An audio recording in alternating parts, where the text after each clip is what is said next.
So I'm Connor, this is Jake, we're watching Doctor Who. I've seen it a million times, Jake's never seen it. Well, he's seen a couple of episodes, but he's never seen it, so this is new for him. Basically, we're just going to do an experiment with, Jake's going to react to it first time, and I'm going to react to it 20th, millionth time. And, so basically, this is going to be interesting because Jake's never seen it, and I've seen it, and then we're going to talk about it, and basically it's going to be like one of my reviews, except I've actually got someone who's never seen it before, so it's actually going to be worth watching. And I quite like analysing film and shit like that. Yeah, we both studied at film and television, so we know some shit, you know. Yeah, we know some shit. Yeah. Alright, I'm going to press play, close the door, and then I guess we'll get right to it. Sweet. So the police box thing is called the TARDIS, eh? Yeah. Space. The final frontier.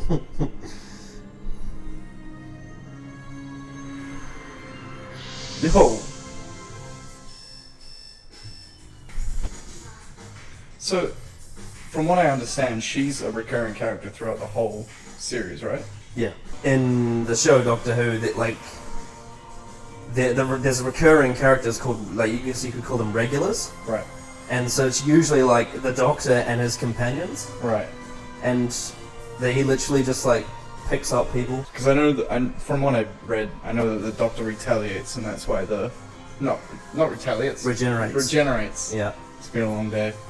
And that's why he changes, that's why the actor changes and shit like that. Well, it's sort of the other way around, really. The actor changes, and that's why he regenerates. That's the real life reason. Right. Billie Piper, that's the actress. Yeah. She was a pop star back then. She was a what? She was a pop star, like a British pop star. Right. So I think she was 21 when she filmed this. So she was a young pop star, like a Justin Bieber, but from Britain. Yeah. Oh shit. No escapo for her. Was the music specifically scored for this? Was it Yeah. Awesome. That's it. Yeah. Good. This is one of the worst fears that I have. Mannequins. Yeah, walking mannequins.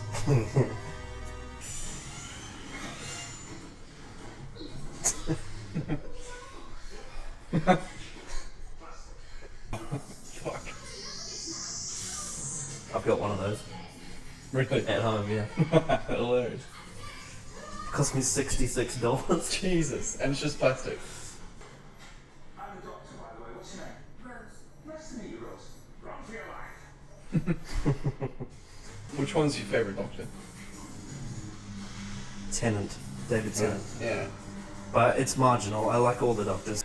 The one massive complaint this series gets is the CGI, and it really gets under my skin. It's awesome.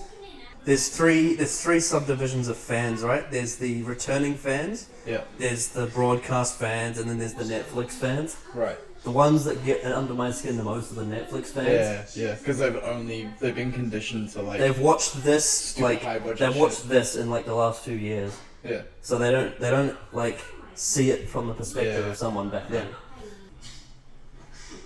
Jesus. PDA. Oh no. Her makeup is still completely fine. She's straight out of Korra or something. She's absolutely hilarious. She's so Essex. I know. Rose!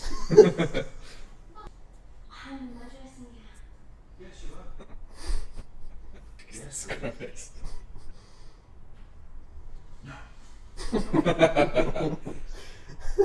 Jesus.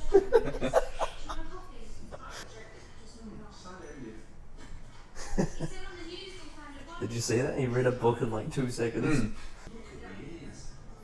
So that's the first time I've seen his face. Right. So he's just regenerated recently. Right. Jesus. That's the hand from the bin. Yeah. Climbed out of the bin and went up the stairs. Through the cat door. Yeah. Cat flap.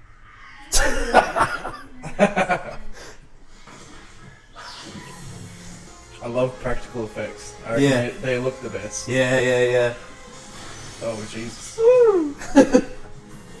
The thing I find so charming about this episode is that this is like a sci-fi show, but it's so like down to earth.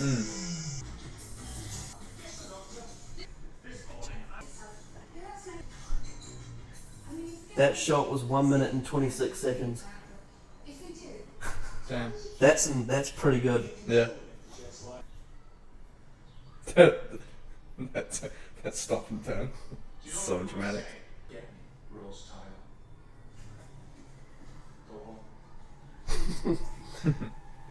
I've always seen him as like he's like the PTSD doctor. He pretends to be like really fun, Yeah. but under it all, he's actually really like tormented. Yeah. How old is the Doctor? At this point, he's 900. Jesus. Although it's a bit complicated Right.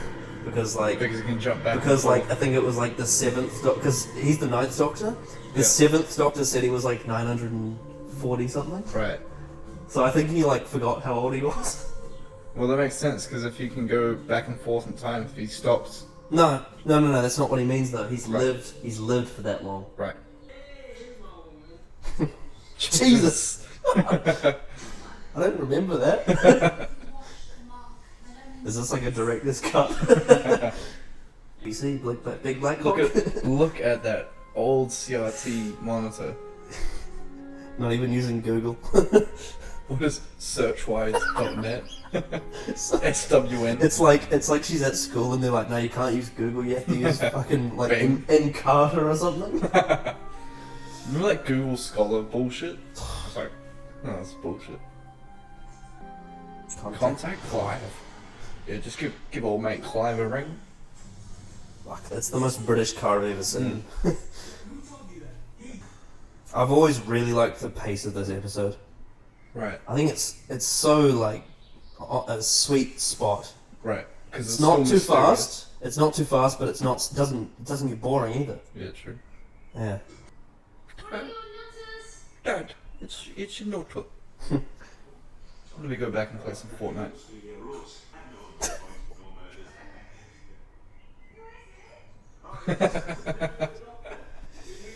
Let me look hard. I'm gonna flare my nostrils and move my head around. He loves a woman. Looks so photoshopped. Yeah. Oh, mate, Johnny. Bit of trivia. First ever episode of Doctor Who was broadcast the same day that happened. Really? Yeah. Like the old Doctor Who. Yeah. Fuck. Wait, but if he's just regenerated into that body, how is he in those pictures? We'll get to that later. Does his face change in pictures when he regenerates? We'll get to that later. There's a theory, and I'll tell you about it later. Okay. Is it green screen? Looks like one. I think it is. It must be. It's the same CGI they used in Spy Kids. Do you remember Shark Boy and Lava Girl? Or whatever the thing was? What was that movie called? Yeah. Shark Boy Lava Girl. Yeah. With freaking Taylor Lautner. Was it Young Yeah. Taylor Lautner? Yeah. Oh, Jesus.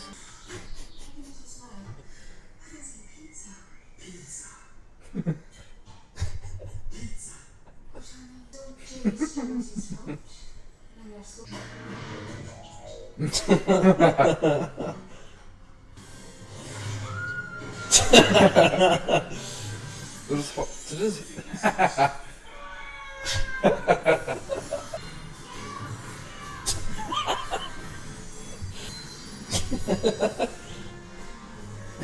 I mean, I would do that if I lost my head. Where's my head? Give me some head! Oh, the old TARDIS. She doesn't know that though. Right. It's funny because like the first episode, the TARDIS was in a junkyard, and this is a junkyard, so it's kind of ironic. Right.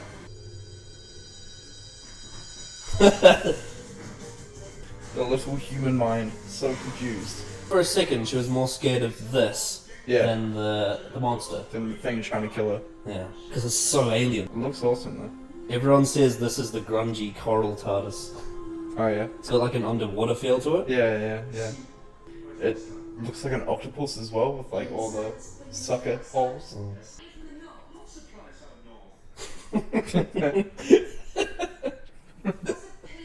So does the character slightly change when the Doctor regenerates? Like the personal traits and shit? Yeah. Right. Interesting. But I mean, if you think about your own life, you're not the same person you were when you were like 10 years ago. Yeah, sure. I mean, you still got the same like core personality traits, but like you change. Yeah. Your values and outlook It's on just life. for him, like when he's regenerating, he changes like all at once in like in one sitting. Yeah. He like goes through like puberty in like 10 seconds. Yeah. I always got like Who Wants to Be a Millionaire vibes from this music. Yeah.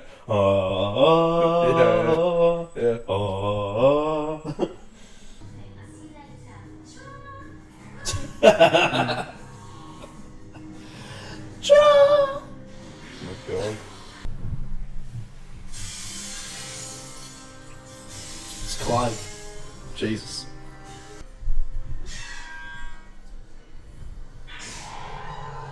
What? Clive's dead. Clive! He's like the John Aaron of this series. Yeah. Except no one gives a shit. He's not the hand of the king, he's just some fucking guy in the basement. Oh shit, the brides! Oh god. George of the jungle. Watch out for that plastic.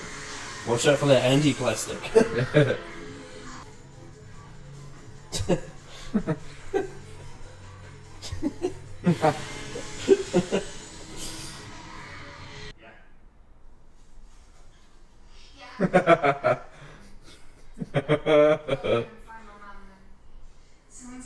Oh, my little 5-year-old mind does not understand. She's good. She's a great actress. For 21. Yeah. Yeah. But she's no Eccleston. No. Eccleston is a class. But still, actress. like, for this being her first major acting role, Yeah. fucking nailed it, in my opinion. Yeah. It's almost like he's turned into plastic. Its mind's gone to mush. Might want to pause it because like there's spoilers in the next time trailer. Okay. So just go. Let's pause it now. Now we've seen it. Do you remember? Like, is it what you remember or? No, I don't think I've watched that episode. I've definitely not watched it. Really? So I think the ones that I have watched are the David. So Blink, Yeah, Midnight, Midnight, the 11th Hour. The 11th Hour. I think those are the ones I've watched, and one other random David Tennant episode. Right. Do you remember anything about it? The one that I watched. Yeah, the other one. It might have. Nah, not really. It might have just been half an episode or Oh, something. okay, right. Well, what's your like first impressions of? So I thought that the British humor was great. Yeah. Just the quintessential British feel of it. I loved. Yeah. And it felt. Yeah. The target audience for the first season was definitely British. Yeah. They weren't actually planning on a world expansion at that Right. point. They just wanted to get the Right. British into it first. Yeah. So they went really hard on that Yeah. London Yeah. niche. Yeah. Yeah. I thought it was great. Yeah. And Like it's like the first episode of the new series, but it's still one of my favorite ones. yeah. Yeah. But like also, like you said, how people complain about how the graphics look and stuff. It's Yeah. not. It's to me. I just love the innovation of it, Yeah. and like they're just trying to achieve something to progress the story. They're not trying to make it look real. Well, the average budget each episode gets, like, in terms of like all of New Who, is $750,000, but that got a lot less than that, obviously. Yeah. Like that's the average for like most of it, which is a lot. They get a lot more budget for the later seasons than Yeah, for sure. this one. Yeah. So yeah, they did the best with what they could. Like, Yeah. I mean, Britain, I don't think had as much technology with like CGI and stuff No. as America did at the time. And what year did that come out? 2005. Right. Yeah. Yeah, so it's a long time ago. It's like 13 years now. Yeah, and it's quite innovative Yeah. for them. So, the first thing I want to talk about is the main character. So I think the first character to talk about is Rose Tyler, because she is the main character in this episode. Yeah. Yeah. So what did you think of Rose Tyler? I thought that the character was great because it was it contrasted what you would think she would be, if you get what I mean. Like, What did you think she would be? young Londoner girl Yeah. who is quite attractive. Yeah. You would think she'd just all be about going out partying. Yeah. And just like, Um. but and then you have her mother who completely contrasts. Her mother, Jackie, is literally the opposite of this TV show. That's what I always think about. Right. Like, that's the way I see her character. She's Right. the complete opposite of what you'd expect in a sci-fi show. Yeah. That's what makes it so interesting. Yeah. To me. Yeah. But I think it's a great character, and it's got a lot of depth because you can play her smartness off of the Doctor, like you said before. Like, she kind of fills in the gaps of the Doctor by being a human. It's not like an IQ smartness either. It's like a human kind of smartness. Just human nature and the one word I always use to describe her in this episode is relatable. Yeah. She is universally, you can just straight away like pretend you are her. Yeah. The idea of her in this season is she's supposed to be the eyes and ears of the viewer. Right. That's what the idea of the companions are. Yeah. Is so you can relate, because the Doctor's an alien. You're not going to relate to the Doctor. He's completely bonkers. Yeah. But the idea with Rose was to make her your sort of guide, Right. as well as a character in its own. I felt like that. I felt like you could confide. You definitely could confide in her. Yeah. More than any other character. Yeah, I think the way the writer Russell T Davies, the way he described her was, she's an ordinary girl that bumps into special things and becomes equal with them. Right. You know what I mean? Yeah. Anything else? Yeah. So the next character obviously is the Doctor, who I just think is the best thing ever.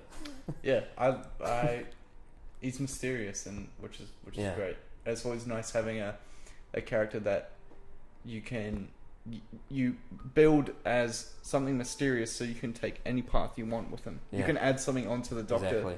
and then you can say he's done something, and you'll be like, "Oh, I believe it. He's done it," because he's so mysterious. Or a character, someone that's lived for 900 years has as much depth as you can get. Yeah. Yeah. Yeah. He's seen Well, I mean, so much. I don't know that he's lived 900 years yet. Yeah. Like, But you could tell me you get the feeling that he does, though. Yeah. Even though he looks 40, you get the feeling that he is beyond us. Yeah. Yeah. Through that scene of Clive showing her the pictures. Yeah. That obviously sold the thing where he's either a time traveling human, or B, not human. Yeah. What vibes do you get from his costume? From his costume. Yeah. Trying to fit in. Maybe. Trying to just look casual and and the leather jacket and the plain t-shirt. Yeah. But also like a tiny bit badass. Yeah, just a little bit. Yeah. I think the thing I like the most about the character of the Doctor is that he's an iconic hero, but he's not like a big muscly guy. Yeah. And he's not like super. He's not like super rich. I mean, he's got a big fucking house that moves, but he's not like an Iron Man. You know what I mean? Yeah. It's the best way. He's not an Iron Man, and he's not a He's not like a Hulk Hogan. You know what I mean? It's kind of something that you can believe that can happen, but obviously it's not going to happen. He's heroic by just being himself. Right. That's what I like about him. Yeah. So we've already sort of talked about Jackie. What do you think of Mickey, the boyfriend? I reckon he is the personification of just like our complete, like our the mind of the human, and how hard it is to comprehend big things and responsibilities and just like anything that can cause stress or responsibility on your life, he is the sum of people that can't handle that shit. Yeah, yeah. Like, I always, in this first episode, I always see him as like the monkey playing the drums. yeah, Yeah. yeah. He's He's just a comedy punchline. exactly pretty much. at the moment here. Yeah. What did you think of Clive? Probably one of the smartest, like, low key information leaks in a series that I've watched. Yeah, in all of my watching and listening of like podcasts and stuff, no one ever mentions Clive ever. Right. But I actually reckon he's a pretty good character. Yeah, for what he does. because that information of knowing about the Doctor. Say I'd never ever heard anything about Doctor Who, Yeah. and this was the first ever time I watched Doctor Who. I would be like, I'd be immensely intrigued as to how he is in those pictures. Yeah.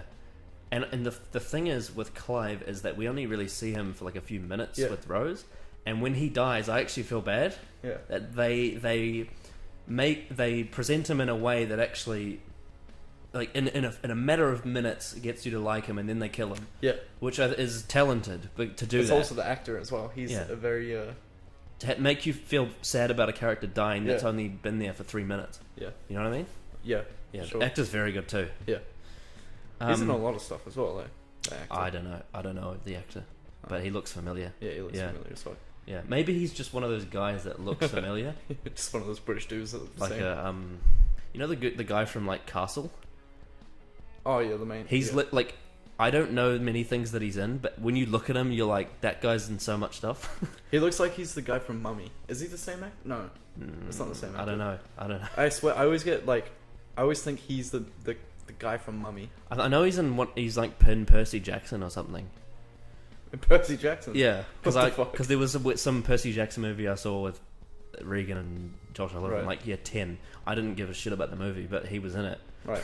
That's hilarious. So what did you think of the Autons?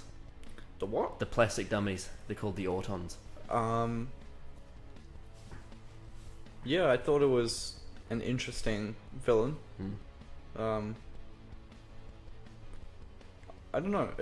It was interesting, and I think it was a smart choice as the first one because it plays into a common phobia that people have of mannequins. Yeah. So you know how I was talking about subdivisions before? Right. The broadcast and Netflix fans tend to find these Autons scary, but the returning fans don't because they're actually not a new villain. They're from the old series as well. Oh, right. And a lot of the returning fans find that these Autons aren't as scary as the other ones. Right. So what I actually want you to do is I want to like play a YouTube clip. Yep. And like I want to get your reaction to it. Okay. So can I just do that? Yep.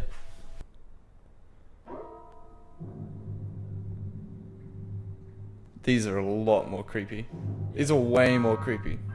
They have black eye sockets. It makes a big difference. These were a million times. I think it's just the hair. Yeah. And the Oh eye yeah, sockets. for sure.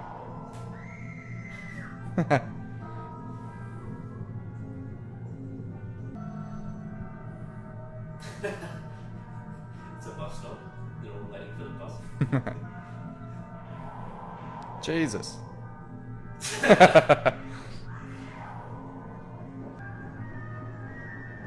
That's a very long running shot.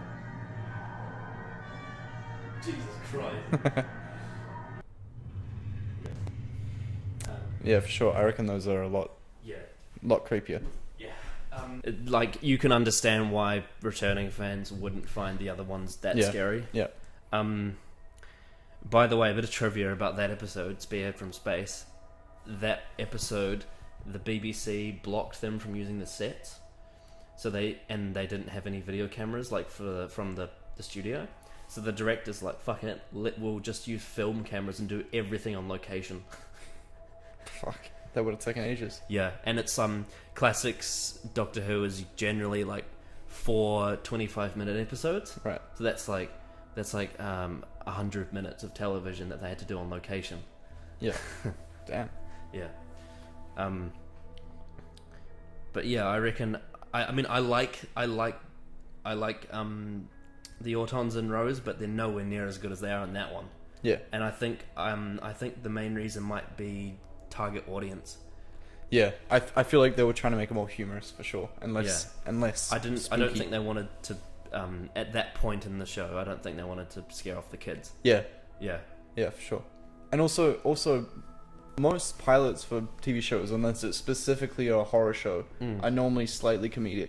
Yeah, and also another thing, that episode, because it's 4 parts, it has 100 minutes of runtime to do stuff with them. Right. Whereas that one is a 45-minute episode that has to introduce an entire show, Yeah. characters, Yeah. the TARDIS, the Doctor, the Yeah. companion, and the Autons. Yeah. So, you know what I mean? Yeah. It has a lot to do, so that they couldn't really do a lot with them. But Yeah. if it were my choice, I would have made them scarier, Yeah. just from a stylistic viewpoint. What did you think of the nesting consciousness? The plastic pool thingy. Yeah, it's the one that controls all of the It was kind of cool. It reminded me of a lot of movies that have the same thing, and just like a hive mind, sort of. Yeah. Is there a lot of hive minds in Doctor Who? What's a hive mind? Like one thing controls a lot of moving bits. Um, One centralized location controls moving soldiers. I guess so. Right. I'm struggling to remember, but I feel like yeah, there is some of that. Yeah. It's an easy plot device Yeah. to use. Because it's like, oh, things are trying to kill us. Oh, they're controlled by something. Oh, Yeah. let's kill the thing that controls them. Um, Bang. Easy plot. warp shunt. Here we go. Warp shunt. Yeah, here we go. Hang on. Fuck. Warp Sounds like- shunt was a travel technology that allowed the user to attain escape velocity from a planet and travel through space using a time rift. It could also achieve time travel. Does that make any sense? I sort of, yeah. Using a time rift. What's a time rift? So Like a a rift, wormhole. a rift in time is like, so if you can imagine, if you remember the episode Blink, how he describes that it's like a big ball of wibbly wobbly timey wimey stuff. Yeah. A rift in time's like a crack, Yeah. where you can actually travel. You can travel through it, like almost like a black hole. Yeah. That's how it got there. Right. So it was from another planet and another time, and it travelled through there to Yeah. get to Earth. Like a wormhole. Yeah, like a wormhole. Yeah. Yeah, kind of like that. Right. But less like a wormhole's kind of like not real in this show. Like a wormhole's just Right. like a way of kids saying it, whereas a warp shunt is like a scientific way of saying it. You know what I mean? In Doctor Who, though. Yeah, yeah, yeah. Of course. It's the reverse in real life. Yeah. If you're like, oh, I travelled here by a warp shunt. Like, what the fuck? Yeah. So, what did you think of the plot? The plot, I think it was good. Obviously it was the pilot, so it's not going to be a super like complex Yeah. plot. So it was good and simplistic, but it was Yeah. still had a good pace to it, like you said, like good Mm. pacing, and there wasn't a moment where I felt bored and was Yeah. like wanting it to progress. Yeah. It was good because everything was new to me Yeah. and like Yeah. I feel like newish. with the plot, it's one of those ones where it does everything it needs to do and no more. Yeah. It Yeah. doesn't try and Doesn't- overdo it. Yeah, it doesn't give For- away too much. For example, I'm going to give an example here. I watched a couple of episodes of Riverdale because it was recommended to me. Yeah. The first episode is absolutely Oh, yeah. awful in Yeah. my opinion. Do you know Yeah. why? Because they try to do too much. Yeah. And it's oversaturated with stuff, and it's like you can't do that in your first episode. Yeah, I watched an episode of it with my girlfriend. Yeah. And I hated it. I Yeah. just could not watch it. Yeah, it's too much. Yeah. Like it's too much stuff. Yeah. It's It's not gentle at all. It's like No. thrown at your face. It's like, well, this could be happening, or this could happen. This can happen Yeah. as well, but also this can happen. I think young people in this day and age would like that sort of thing because it's very like breakneck pace. Yeah. But in reality, in terms of like effectiveness of storage for like a general audience, that you can't do that in Yeah. your first episode. It makes it too much. Yeah. To process. Well, Doctor Who is it's simple, but it's smart by it's simple to understand because it's simple concepts. But the concepts are also, if you look further into it, it's more complex, like time travel Yeah. and But you don't. If you're watching it, you can still understand what's going on. Yeah. It's like a complex story explained in a simple way. Yeah. Yeah. Well, most of the time. It's like simplified algebra. Yeah, that's the best way to describe it. Really, Yeah. simplified algebra. Yeah, I think it's a great plot. To be honest, it's one of my favorite intros to a series or a Doctor. It's not. It's probably not my number one, but it's one of my favorites. Yeah. I think my number one is the 11th Hour Oh yeah. or Spearhead from Space. Those are the two. The 11th hour was great. I thought it. Yeah. I was captivated the whole episode. Yeah, the 11th Hour is like Rose on steroids. That's the way I describe it. Yeah, for sure. It's mad, that Yeah. episode. It was And also the 11th Hour, it's an hour long, so you get more time to develop Yeah. stuff. Yeah.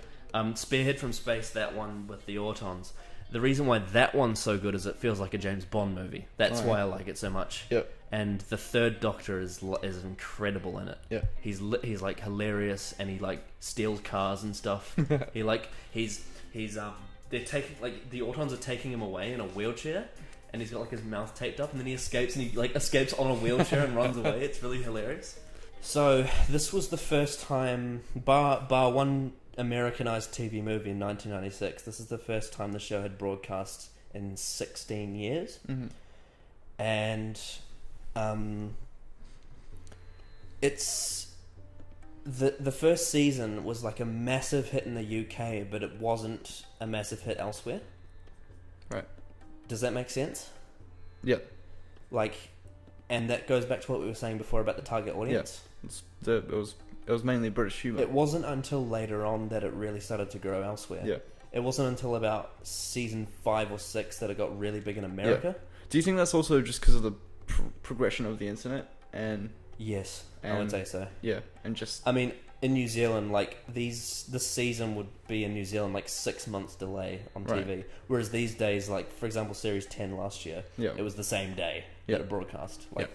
12 hours later. yeah. I think that's just that's natural with the evolution of just the ease of contact that we have between around the world. Also, in around about 2010, BBC America got really big, Oh yeah, and Doctor Who was like its primary like yeah. flagship of the program. Was no, I was gonna say Doctor Who would have been broadcasted on UK TV on Prime. Sky on Prime. Prime. Oh okay. Yeah, it was in New Zealand. It's always been a Sunday night 7:30 program. Right.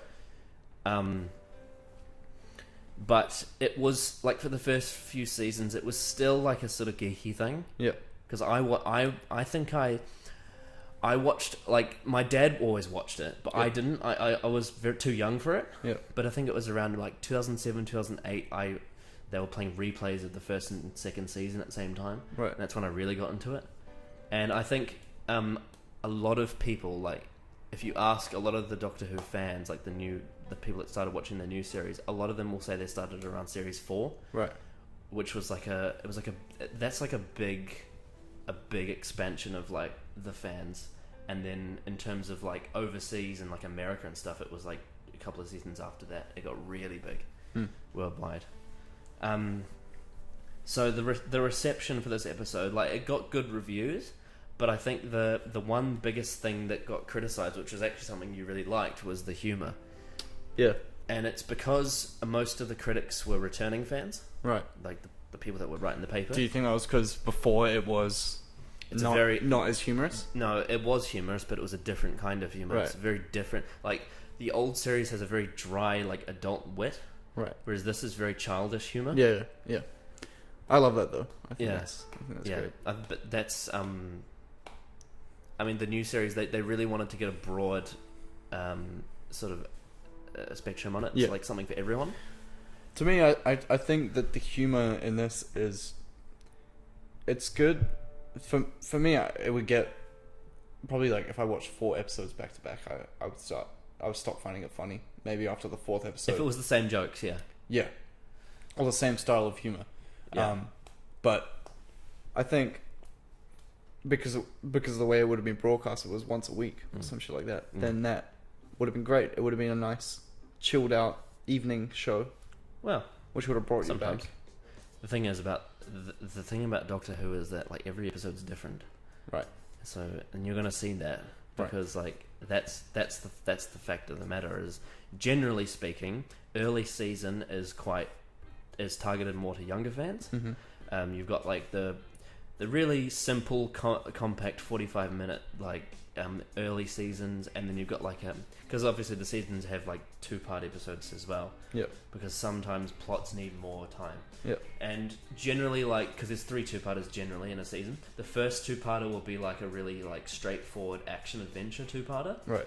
Then the second one will be like a really dark, like fucked up one. Yep. That's like got lots of horror in it, and then the finale will be like a bit of both, like a really epic 2-parter. Yep. And that's the variety of the show. And that's generally what happens, is that you get a progression of like easygoing stories, and then as the series goes on, it gets more complex, and then it resets again. Makes sense, I guess. Yeah. So like this episode we watched now, Rose, is like the fucking easiest shit ever. The writer of this episode was Russell T Davies. He's the showrunner for like the showrunner's the guy who oversees every episode. Yep. He doesn't write every episode, but he oversees it all. So he the showrunner dictates the tone of the season, right, and puts it all together in a way that makes sense. Mm-hmm. He was inspired. Have you ever seen the shows Buffy the Vampire Slayer or Smallville? I've seen Smallville and Buffy Yeah. the Vampire. Yeah. He was inspired by those shows for Right. this, and he uses some of the same tones when he writes his episodes. Right. Yeah, and of course he was inspired by classic Doctor Who as well. Yeah. You have to be. Like, if you want to be the showrunner of this show, you have to have seen every episode. Is he the showrunner of every single episode? No, he's the showrunner for like a certain amount of seasons. Oh, okay. Yeah. Yeah. And there's different directors every episode, right? No, okay, so there's writers. Yep. That write the story. Yep. There's directors that like direct the actual scenes. Yeah. And then there's the producers and the editors and all Well, that. yeah. But like, obviously, the directors will change every episode, right? Well, you need to understand something. There's a difference between a writer and a director. Yeah, I know. The writer makes the story and writes the plot. yeah. The director directs the actor to the There's different writers. theme of the plot. There's different writers and different directors. Yeah. Yeah. But sometimes the director will dictate on whether the actor does a good job or not. Yeah. The writer obviously is what? Well, the writer has no input on what the actors do. Yeah, they're the Yeah. plot maker. Yeah. So the writer, there's going to be The different director writers. has nothing to do with the script. Yeah, but normally the Yeah. writers will stay the same for most of the season. Yeah. Russell T Davies writes, I think it's about half of the first season. Yeah, But there are other writers because they want variety. yeah, But Russell T Davies writes most of it. Yeah. Yeah. It's like D&D, right? D&D write most of Game of Thrones, but not all of it. yeah. You know what I mean? Yeah. Because they can't do it all. Hmm. So the director was a guy called Keith Boak, but originally he offered it to Edgar Wright, who directed Shaun of the Dead. Yep. So originally the episode was actually going to have a very different vibe Yeah. to what we got. It was going to be a much more like personal, in your face sort of thing. Mm-hmm. But unfortunately, he couldn't get Edgar Wright, so we got Keith Boak, and Keith Boak's more of like he's like a solid TV director. Yeah. I still think it works, Yeah. There's some other Edgar Wright movies that are great. but it would have been nice to see what would have happened if Edgar Wright had Yeah. directed It would that have episode. been a cool combo. Does he direct any other episodes? Not that I know of. I don't think he does. Oh, okay. So the guy who does the score for Doctor Who, in fact, he did it all the way from this point to the end of the last season. Mm-hmm. So like he's done every episode of the new series. The score is Murray Gold, Fuck. and That's a name I swear I've heard. yeah, he's done a few things.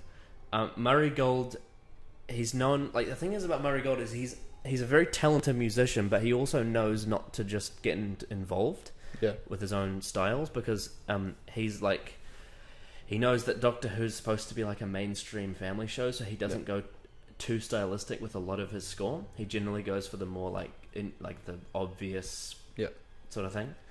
Especially like with this episode, like the music was quite sort of just Yeah. poppy. Yeah. Yeah. It was mainstreamy. Did you like the music? Yeah, I noticed it straight away. Yeah. Like I could tell that it was an original score, Oh, yeah. Yeah. not just production music. Yeah. You can tell. Every song in this show is original except for like a couple. I fucking hate shows where you can tell that the music is production music. Well, you mean not production music? No, not no. It Oh, is sorry. production Yeah, music. you mean it's elsewhere. Yeah. It's not original score. The best example I can give is the Twilight movies. Yeah, and Suits. Have you ever watched Suits? No. Suits is great. The plot, the story is great, but the music fucking pisses me off. Yeah. It's just like it's, you know that the score for Twilight, right? It's not the score, the soundtrack. Yeah. It's literally just songs that the Stephanie Meyer listened to when she was writing the books, and that's why it's so out of place. It makes no sense. Yeah. But yeah, Murray Gold writes all the music for this, and there's a couple of songs that aren't his, like mainstream songs that play. Yeah. But it's not often. It's only if it's part of the scene. Yeah. But yeah, he writes all of the like non-diegetic music. You know what I mean? I feel that's an insane talent of just being able to And to write for 10 seasons Yeah. as well. That's a lot of dedication. thousands of songs. Yeah. Thousands. Yeah, there's some really good shit in it. Fuck. Okay, so a bit of trivia. The makeup designer for this episode was called Davy Jones. I don't know anything about him, but his name's Davy Jones. That's hilarious. I wonder if it's like his real name or if he changed it. I think it would be his real name. Yeah. David Jones seems like a plausible name. That's true. So you know the place that Rose was working at before it got blown up? It's on Regent Street. You know Regent Street from Monopoly? What is it? You ever played Monopoly, Yeah, like yeah. the original? Yeah, Regent Street's one of the green ones. Yeah. Yeah, so it's on that street. Oh yeah. And my dad used to be a mailman, like a cyclist, Right. around all those Monopoly streets. Really? And he told me like all the streets he had accidents on, and one of them was that one. That's hilarious. I think That's most. some personal trivia. I think he had like 3 accidents on Oxford Street though, and they were all really bad. Jeez. Oh, okay. So this is the question you had during the episode. You know how you were like About the face, the photograph, yeah. right? Yeah.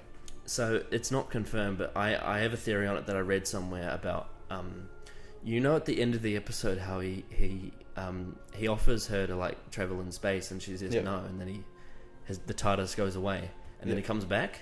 My theory is that after he goes away, he goes to all those places and does those things and then comes back and says, "Did you know it can travel in time?" Because that was the thing Clive was showing her. Yeah. Was that he could travel in time. Yeah. And that's my theory, is that he went and did that so he proved to her that he can travel in time. So, do you think? Oh, that would True. Yeah. If you think about it, it's sort of a loop, but if you think about it, Yeah. That then makes sense why she's motivated to travel with because him. she remembers what Clive said about Yeah. And then pieces it together like, well, that makes complete sense that he's in those photographs. Yeah. So, yeah. Yeah, I think it's a good theory. Also, another thing I feel like it's like a more like less likely theory, but I think if you see when she rejects him the first time, he gets it. He's a bit like he doesn't take it very well. Yeah. I think he's a bit he's lonely. Yeah. Like I already know what happens, but I don't think he's in a very good state of mind. Right. Even though he shows himself to be quite fun, but when you see him walk away, you remember he had that really that angry distressed face on it. Yeah. I think he's lonely, and I think there's a reason for it. But you know there's a reason for it. Yeah. But do you believe that could be possible? Yeah. It looks like he. Well, I mean, I don't know much about him, but it would make sense. Traveling space and time. Yeah, and seems like a lonely thing to do. And she said no to him, and he couldn't take that as an answer. Yeah. So he had to go prove himself. Exactly. So he needs attention. He needs the sidekick. Exactly. He needs his Robin. He needs his Robin, yeah. So this episode, when it first broadcast, it got 10 million viewers in the UK, which is pretty good. I think its reputation is a lot of the reason why. Right. And also the fact that Billie Piper's in it. Yeah. That would be pop star at the time. Yeah. Yeah. Is she still a pop star now? Or just a wash? She's more of an actress now. Right. What's the other notable things she's been in? She did this show called Secret Diary of a Call Girl, where she plays a prostitute, and Matt Smith's actually in it. It's really funny. Yeah. So this episode, like, it was the first one back, but it was the most viewed episode of Doctor Who since 1979, which was 10 years after it was cancelled. Yeah. Right. So 10 years before. Yep. 10 years before it was cancelled. So like it's like it actually got pretty good, considering like it got more ratings than any of the 80s episodes. Yeah. So I think that's a pretty good achievement, considering there was no backstory. It was all just hype. That's cool. Yeah. Yeah. So I think I'm not sure like what else I can even say about that episode. We've pretty much like gone through it all. So like what I want you to do is I want you to conclude it with your overall sort of thoughts and then give a rating out of 10. Okay. And then I'll do mine. I want to do yours first, like, so I don't Yeah. influence you. So overall thoughts on the episode, I thought it was a great introduction to the series for a newcomer. I thought it was good, and it built characters properly, it built the plot properly, and it built the universe of Doctor Who properly, and still left things to desire. Yeah. So that you come back for the next episode, and I think that is partly because of pretty solid acting and really solid writing and the solid reputation that Doctor Who had as well. So they already had a lot to build off because of that, and I feel like it was really well executed. And I thought I love the humor and I love the novelty of it. Yeah. And Was there anything you actually didn't like? It's more just like aesthetic things that I that's don't true. really like. Yeah, That's true. It's not. It's a very dusty looking episode. Yeah, like it's Yeah. it's not game, like it's not. It doesn't make me not want to watch it, but it's just like, well, if that looked a bit better, it would be great. Or Yeah. If they had like $10 million to do Yeah. it, it would look awesome. yeah, but obviously, I'm still going to appreciate it for what it is. Yeah. So, in my opinion, I reckon it's a solid 8 out of 10 as an Okay. episode. Sure. All right. So for me, I've seen this episode like 20 times over, like probably approximately, and it never ever gets old. Yeah. To me, this is one of the best pilot episodes of a show I've ever seen, Right. despite the fact that it gets flack from the Netflix fans, Yeah. which fucking grinds my gears. I think CGI aside, it's almost flawless. The story. The story for sure. Yeah. It's done in such a way that it feels like every scene there's something to get from it, yeah. and to something to get from it when you rewatch it as well. Yep. I think Christopher Eccleston and Billie Piper are absolute magic on screen. Yeah. They they are very, very charismatic. The way they like the fact that Rose is so relatable makes you feel like you're at home when you're watching the show. Yeah. And with Christopher Eccleston, he plays this role that is so deep. Like within 45 minutes, he's got so much depth to his character. Yeah. Just by what the way he delivers his dialogue and stuff. Yeah. And simple scenes, Yeah. simple shots that give Yeah. that give a lot of information. And like you, I love the humor. I think Mickey's hilarious. I think Jackie is hilarious. Clive is pretty funny as well. Clive was awesome. It's great to see the Autons, even if they're not as great as they used to be. Yeah. It's great to see them. I would have loved if this episode had been like a 15 minutes longer. Yeah. But I know that that's not necessarily possible for someone that's not seen the show before. Yeah. You're gonna make it like tight. Yep. But I literally, outside of production values, I can't fault it, and I'd give it a 9 out of 10. Right. It's still one of my Yeah. favorites. Well, the thing is, I think it also it grows with age, Yeah. or you'll appreciate it the more Doctor Who you watch. Yeah. You'll go back and you'll be like, oh, that little thing in that episode, Yeah. fuck, it meant so much. Yeah. Yeah. It's just so well executed. Yeah. Yeah. Alright. So yeah, that's us. Next time we'll watch End of the World, and hopefully be as good as this one, right? Hopefully. Yeah, awesome. Okay, cool. Bye bye.